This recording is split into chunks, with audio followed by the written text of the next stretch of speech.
ओम शांति। 15 मार्च 2025 बाबा के महावाक्य। मीठे बच्चे, अब वापस घर जाना है, इसलिए देह सहित देह के सब संबंधों को भूल एक बाप को याद करो। यही है सच्ची गीता का सार। प्रश्न: तुम बच्चों का सहज पुरुषार्थ क्या है? उत्तर: बाप कहते हैं, तुम बिल्कुल चुप रहो। चुप रहने से ही बाप का वर्षा ले लेंगे। बाप को याद करना, सृष्टि चक्र को फिराना है। बाप की याद से तुम्हारे विकर्म विनाश होंगे, आयु बड़ी होगी और चक्र को जानने से चक्रवर्ती राजा बन जाएंगे। यही है सहज पुरुषार्थ। ओम शांति। मीठे मीठे रूहानी बच्चों प्रति रूहानी बाप फिर से समझा रहे हैं। रोज रोज समझानी देते हैं। बच्चे तो समझते हैं, बरोबर हम गीता का ज्ञान पढ़ रहे हैं, कल्प पहले मुहाफिक। परंतु श्री कृष्ण नहीं पढ़ाते, परमपिता परमात्मा हमको पढ़ाते हैं। वही हमको फिर से राजयोग सिखा रहे हैं। तुम अभी डायरेक्ट भगवान से सुन रहे हो। भारतवासियों का सारा मदार गीता पर ही है। उस गीता में भी लिखा हुआ है कि रुद्र ज्ञान यज्ञ रचा। यह यज्ञ भी है तो पाठशाला भी है। बाप जब सच्ची गीता आकर सुनाते हैं तो हम सद्गति को पाते हैं। मनुष्य यह नहीं समझते। बाप जो सर्व का सद्गति दाता है, उनको ही याद करना है। गीता भल पढ़ते आए हैं, परंतु रचयिता और रचना को न जानने कारण नेति नेति करते आए हैं। सच्ची गीता तो सच्चा बाप ही आकर सुनाते हैं। यह है विचार सागर मंथन करने की बातें। जो सर्विस पर होंगे उनका अच्छी रीति ध्यान जाएगा। बाबा ने कहा है, हर चित्र में जरूर लिखा हुआ हो, ज्ञान सागर पतित पावन। गीता ज्ञानदाता परम प्रिय परम पिता परम शिक्षक परम सतगुरु शिव भगवान वाच्य। यह अक्षर तो जरूर लिखो जो मनुष्य समझ जाए। त्रिमूर्ति शिव परमात्मा ही गीता का भगवान है, न कि श्री कृष्ण। ओपिनियन भी इस पर लिखाते हैं। हमारी मुख्य है गीता। बाप दिन प्रतिदिन नई नई पॉइंट्स भी देते रहते हैं। ऐसे नहीं आना चाहिए कि आगे क्यों नहीं बाबा ने कहा। ड्रामा में नहीं था। बाबा की मुरली से नई नई पॉइंट्स निकालनी चाहिए। लिखते भी हैं राइज और फॉल। हिंदी में कहते हैं भारत का उत्थान और पतन। राइज अर्थात construction of deity dynasty. 100% purity, peace, prosperity की स्थापना होती है। फिर आधा कल्प बाद फॉल होता है, डेविल डायनास्टी का fall. Rise and construction deity dynasty का होता है। फॉल के साथ डिस्ट्रक्शन लिखना है। तुम्हारा सारा मदार गीता पर है। बाप ही आकर सच्ची गीता सुनाते हैं। बाबा रोज इस पर ही समझाते हैं। बच्चे तो आत्मा ही हैं। बाप कहते हैं, इन देह के सारे पसारे विस्तार को भूल अपने को आत्मा समझो। आत्मा शरीर से अलग हो जाती है तो सब संबंध भूल जाती है। तो बाप भी कहते हैं, देह के सब संबंध छोड़ अपने को आत्मा समझ मुझ बाप को याद करो। अभी घर जाना है ना। आधा कल्प वापस जाने के लिए ही इतनी भक्ति आदि की है। सतयुग में तो कोई वापस जाने का पुरुषार्थ नहीं करते हैं। वहां तो सुख ही सुख है। गाते भी हैं, दुख में सिमरन सब करे, सुख में करे न कोई। परंतु सुख कब है, दुख कब है, यह नहीं समझते हैं। हमारी सब बातें हैं गुप्त। हम भी रूहानी मिलिट्री है ना, शिव बाबा की शक्ति सेना है। इनका अर्थ भी कोई समझ ना सके। देवियों आदि की इतनी पूजा होती है, परंतु कोई की भी बायोग्राफी को नहीं जानते हैं। जिनकी पूजा करते हैं उनके बायोग्राफी को जानना चाहिए ना। ऊंच ते ऊंच शिव की पूजा है, फिर ब्रह्मा विष्णु शंकर की, फिर लक्ष्मी नारायण राधे कृष्ण के मंदिर हैं, और तो कोई है नहीं। एक ही शिव बाबा पर कितने भिन्न भिन्न नाम रख मंदिर बनाए हैं। अभी तुम्हारी बुद्धि में सारा चक्र है। ड्रामा में मुख्य एक्टर्स भी होते हैं ना, वह है हद का ड्रामा, यह है बेहद का ड्रामा। इसमें मुख्य कौन कौन है यह तुम जानते हो। मनुष्य तो कह देते हैं राम जी संसार बना ही नहीं है, इस पर भी एक शास्त्र बनाया है। अर्थ कुछ भी नहीं समझते। बाप ने तुम बच्चों को बहुत सहज पुरुषार्थ सिखाया है। सबसे सहज पुरुषार्थ है तुम बिल्कुल चुप रहो। चुप रहने से ही बाप का वर्षा ले लेंगे। बाप को याद करना है, सृष्टि चक्र को याद करना है। बाप की याद से तुम्हारे विकर्म विनाश होंगे, तुम निरोगी बनेंगे, आयु बड़ी होगी। चक्र को जानने से चक्रवर्ती राजा बनेंगे। अभी हो नरक के मालिक, फिर स्वर्ग के मालिक बनेंगे। स्वर्ग के मालिक तो सब बनते हैं, फिर उसमें है पद। जितना आप सामान बनाएंगे उतना ऊंच पद मिलेगा। अविनाशी ज्ञान रत्नों का दान ही नहीं करेंगे तो रिटर्न में क्या मिलेगा। कोई साहूकार बनते हैं तो कहाँ जाता है, इसने पास्ट जन्म में दान पुण्य अच्छा किया है। अभी बच्चे जानते हैं राम राज्य में तो सब पाप ही करते हैं। सबसे पुण्य आत्मा है श्री लक्ष्मी नारायण। हाँ, ब्राह्मणों को भी ऊंच रखेंगे जो सबको ऊंच बनाते हैं। वह तो प्रारब्ध है। यह ब्रह्मा मुख वंशावली ब्राह्मण कुलभूषण श्रीमत पर यह श्रेष्ठ कर्तव्य करते हैं। ब्रह्मा नाम है मुख्य।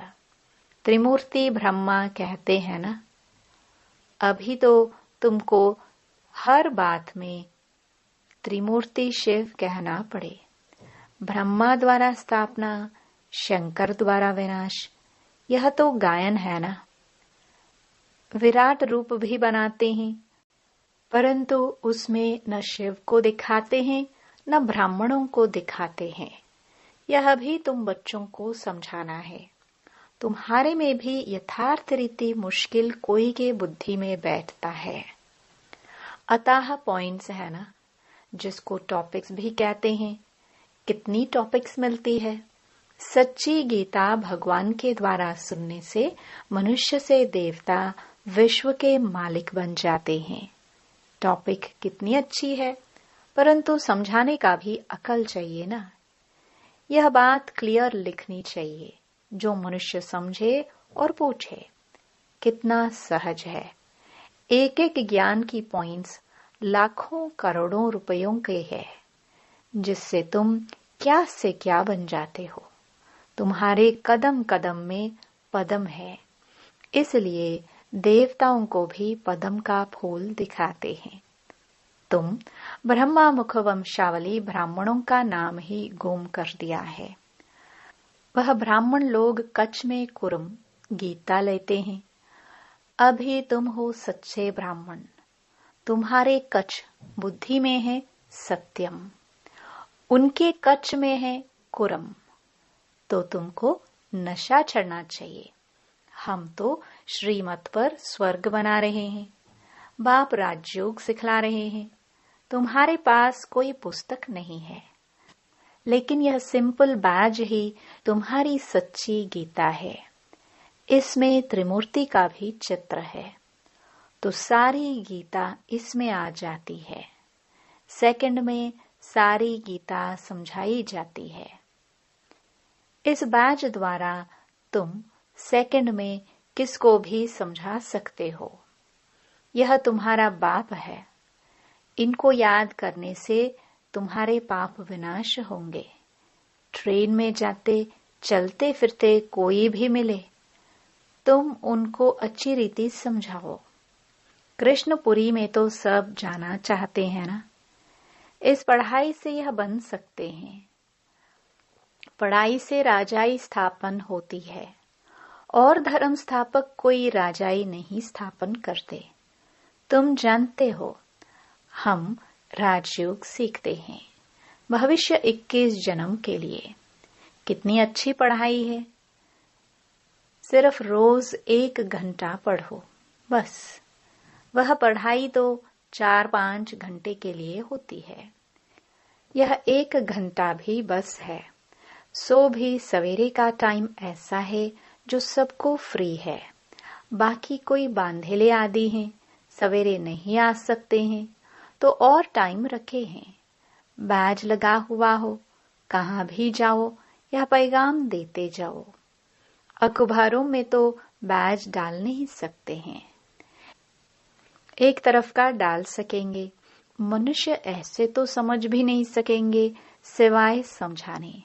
है बहुत सहज। यह धंधा तो कोई भी कर सकते हैं। अच्छा, खुद भल याद न भी करे, दूसरों को याद दिलावे, वह भी अच्छा है। दूसरे को कहेंगे देही अभिमानी बनो, और खुद देह अभिमानी होंगे तो कुछ न कुछ विक्रम होता रहेगा।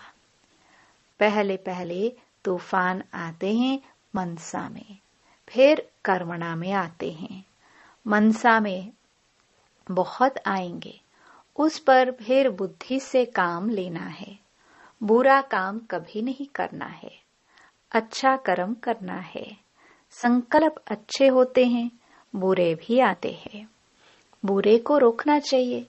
यह बुद्धि बाप ने दी है, दूसरा कोई समझ ना सके। वह तो रॉन्ग काम ही करते रहते हैं। तुमको अभी राइट काम ही करना है। अच्छा पुरुषार्थ से राइट काम होता है। बाप तो हर बात बहुत अच्छी रीति समझाते रहते हैं। अच्छा, मीठे मीठे सिखिलदे बच्चों प्रति मात पिता बाप दादा का याद प्यार और गुड मॉर्निंग। रूहानी बाप की रूहानी बच्चों को नमस्ते। धारणा के लिए मुख्य सार। पहला, यह एक एक अविनाशी ज्ञान का रतन लाखों करोड़ों रुपयों का है। इन्हें दान कर कदम कदम पर पद्मों की कमाई जमा करनी है। आप समान बनाकर ऊंच पद पाना है। दूसरा, विकर्मों से बचने लिए देही अभिमानी रहने का पुरुषार्थ करना है। मनसा में कभी बुरे संकल्प आए तो उन्हें रोकना है। अच्छे संकल्प चलाने हैं। कर्मेंद्रियों से कभी कोई उल्टा कर्म नहीं करना है। वरदान। रूहानियत के प्रभाव द्वारा फरिश्तेपन का मेकअप करने वाले सर्व के स्नेही भव। जो बच्चे सदा बाप दादा के रंग में रहते हैं, उन्हें संग का रंग ऐसा लगता है जो हर एक के चेहरे पर रूहानियत का प्रभाव दिखाई देता है। जिस रूहानियत में रहने से फरिश्तेपन का मेकअप स्वतः हो जाता है। जैसे मेकअप करने के बाद कोई कैसा भी हो, लेकिन बदल जाता है। मेकअप करने से सुंदर लगता है। यहाँ भी फरिश्तेपन के मेकअप से चमकने लगेंगे और यह रूहानी मेकअप सर्व का स्नेही बना देगा। स्लोगन। ब्रह्मचर्य, योग तथा दिव्य गुणों की धारणा ही वास्तविक पुरुषार्थ है। मातेश्वरी जी के अनमोल महावाक्य। कर्म बंधन तोड़ने का पुरुषार्थ। बहुत मनुष्य प्रश्न पूछते हैं कि हमें क्या करना है, कैसे अपना कर्म बंधन तोड़े। अब हरेक की जन्म पत्री को तो बाप जानता है। बच्चे का काम है एक बार अपनी दिल से बाप को समर्पित हो जाए, अपनी जवाबदारी उनके हाथ में दे देवे। फिर वो हरेक को देख राय देगा कि तुमको क्या करना है। सहारा भी प्रैक्टिकल में लेना है, बाकी ऐसे नहीं सिर्फ सुनते रहो और अपनी मत पर चलते चलो। बाप साकार है तो बच्चे को भी स्थूल में पिता, गुरु, टीचर का सहारा लेना है। ऐसे भी नहीं आज्ञा मिले और पालन न कर सके तो और ही अकल्याण हो जाए। तो फरमान पालन करना भी हिम्मत चाहिए। चलाने वाले तो रमजबाज है, वो जानता है इसका कल्याण किस में है, तो वह ऐसे डायरेक्शन देगा कि कैसे कर्म बंधन तोड़ो। कोई को फिर यह ख्याल में नहीं आना चाहिए कि फिर बच्चों आदि का क्या हाल होगा। इसमें कोई घर बार छोड़ने की बात नहीं है। यह तो थोड़े से बच्चों का इस ड्रामा में पाठ था तोड़ने का। अगर यह पाठ न होता तो तुम्हारी जो अब सेवा हो रही है फिर कौन करे। अब तो छोड़ने की बात ही नहीं है, मगर परमात्मा का हो जाना है। डरो नहीं, हिम्मत रखो। बाकी जो डरते हैं वो न खुद खुशी में रहते हैं न फिर बाप के मददगार बनते हैं। यहाँ तो उनके साथ पूरा मददगार बनना है। जब जीते जी मरेंगे तब ही मददगार बन सकते हैं। कहाँ भी अटक पड़ेंगे तो फिर वो मदद देकर पार करेगा। तो बाबा के साथ मनसा वाचा कर्मणा मददगार होना है। इसमें जरा भी मोह की रग होगी तो वो गिरा देगी। तो हिम्मत रखो, आगे बढ़ो। कहाँ हिम्मत में कमजोर होते हैं तो मूंझ पड़ते हैं। इसलिए अपनी बुद्धि को बिल्कुल पवित्र बनाना है। विकार का जरा भी अंश न हो। मंजिल कोई दूर है क्या, मगर चढ़ाई थोड़ी टेढ़ी बांकी है। लेकिन समर्थ का सहारा लेंगे तो न डर है न थकावट है। अच्छा, ओम शांति। अव्यक्त इशारे। सत्यता और सभ्यता रूपी कल्चर को अपनाओ। आपका बोल और स्वरूप दोनों साथ साथ हो। बोल स्पष्ट भी हो, उसमें स्नेह भी हो, नम्रता, मधुरता और सत्यता भी हो, लेकिन स्वरूप की नम्रता भी हो। इसी रूप से बाप को प्रत्यक्ष कर सकेंगे। निर्भय हो लेकिन बोल मर्यादा के अंदर हो। फिर आपके शब्द कड़े नहीं, मीठे लगेंगे। ओम शांति।